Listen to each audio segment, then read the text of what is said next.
అందరికీ నమస్కారాలు. మీరు ఇక్కడ సమస్య పరిష్కారం అయితే నమ్మకం ఉన్నదా? రీలింక్వెస్ట్ ఇస్తారు, మాకు ఉద్యోగాలు వస్తాయి, 1:2 ఉన్న వాళ్ళకి నమ్మకం ఎంతమందికి ఉంది?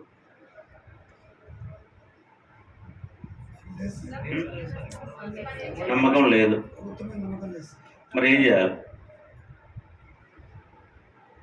రోడ్లు పట్టుకొని తిరుగుతూనే ఉన్నారు, కానీ సమస్య పరిష్కారం అయితే లేదు.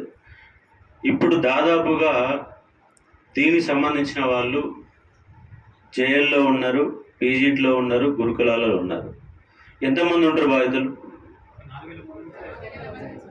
4,000 మంది ఉన్నారు. దానిలో నాకు రాదని డిసైడ్ అయ్యేలోకి 20% ఉంటారు.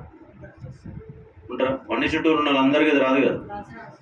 నాకు ఎట్లా రాదని ఫీల్ అయ్యేటోళ్ళు ఉంటారు, అలా వెళ్ళిపోతారు. ఇంకొక 80% మిగులుతారు. అంటే నిజమైన బాధితులు ఎంత లేదన్నా 3,000 మంది అయితే పక్కా ఉంటారు. మీరు నిజంగా 3,000 మంది రోడ్లు ఎక్కితే 100% అవుతుంది. కానీ ఎవ్వరూ వస్తలేరు. అందరు నాకు ఇవాళ మీ సమస్య పైన 30 ఫోన్లు వచ్చాయి నాకు. అంటే బాధితులుగా మారితే తప్ప వాళ్లకు సోయి ఉంటలేదు. మీ ఒకలే కాదు, నిరుద్యోగులందరూ కూడా తన మీదికి తనకు ఇబ్బంది అయినప్పుడు, తనకు ఉద్యోగం రానప్పుడు అప్పుడు వాళ్ళు మేల్కొంటున్నారు. కానీ అందరి సమస్య, ఈ సమస్య మనం పరిష్కరించుకోకపోతే న్యాయం జరగదన్న సోయి విద్యార్థులలో లేదు. కాబట్టే ఈ ప్రభుత్వాలు ఇష్టం వచ్చిన ఆట ఆడుతున్నాయి. ఇక్కడ అసలు దొంగలు ఎవరంటే అధికారులు దొంగలు. వాళ్ళు ప్రభుత్వాన్ని మిస్గైడ్ చేస్తున్నారు, మంత్రులను మిస్గైడ్ చేస్తున్నారు, జీవోలు అడ్డం లెక్కలు చెప్తున్నారు. మరి ప్రభుత్వం మారినప్పుడు మీరు మహిళలకు బస్సులలో ఫ్రీ ఇవ్వడానికి ఒక జీవో తీసుకొచ్చారు కదా. ఇవాళ 200 యూనిట్ల కరెంట్ ఇవ్వడానికి ఒక జీవో తీసుకొచ్చారు కదా. ఇప్పుడు గ్యాస్ పథకం కోసం ఒక ఫర్మానా అయితే జారీ చేశారు కదా. మరి వాటికి ఫర్మానాలు, జీవోలు అన్నీ తీసుకొచ్చినప్పుడు ఈ నిరుద్యోగులకు ఇబ్బంది వచ్చినప్పుడు ఆ రీలింక్వేష్ ఆప్షన్ అనేది తొలగించలేరా? అది అదేమన్నా భారత రాజ్యాంగంలో మార్చాలని పార్లమెంటులో 2/3 వంతు బిల్లు పాస్ చేస్తే ఉన్న సమస్య పరిష్కారం అయితే చిన్న అంశం.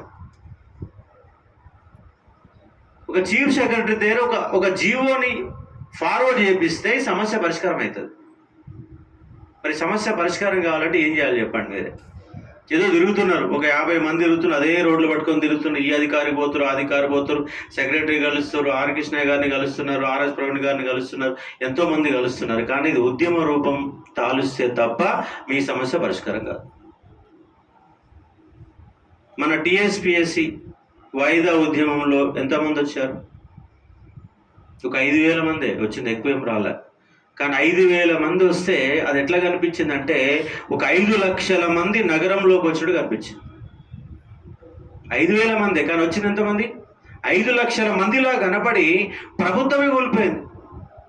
ప్రభుత్వం మారింది, విద్యార్థులలో కంప్లీట్గా చైతన్యం వచ్చింది. మరి మీ గురుకులాలని ఒక ఉద్యమ రూపం దాలుస్తే మీ సమస్య పరిష్కారం అవుతుంది.